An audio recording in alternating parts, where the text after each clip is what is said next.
Hai geng, Assalamualaikum. Hari ni kita di CPG Viva 850. Akak yang datang dengan masalah driving dah tak sedap. Kita sedap korang nampak dah, mileage akak yang dah 300,000 lebih dah pun. Dah buka dah pun absorber akak ni. Korang tengok sendiri, untuk bahagian depan shaft absorber sendiri dah terbakar dah pun sikit. Part-part kecil bahagian depan semua dah barai.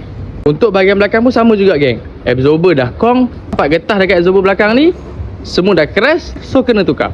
Kita nak explain semua benda, akak yang terus proceed nak pakai absorber daripada KYB SLG standard spec. Setiap kali tukar absorber, tak semestinya pakai heavy duty, pakai standard pun boleh. Ikut cerita rasa masing-masing. Nak comfort macam kita baru, pakai standard. Itu kalau cerita orang nak pakai standard. Kalau rasa nak upgrade absorber tu sikit, boleh pakai dua brand ni. Sama ada Pro Expert Heavy Duty Spec ataupun KYB RS Ultra. Orang kat rumah tu mesti peningnya, mesti tengah fikir, aku nak pakai absorber apa ni? Standard ke Heavy Duty? Tak payah pening-pening, datang je sini, kita orang check kata korang. And kita akan suggest korang absorber apa yang sesuai untuk korang. Macam mana nak checking? Korang klik dekat bio, booking on payment. Lokasi kita orang dekat Bukit Beruntung dan Sungai Buloh. Clear eh? Beres.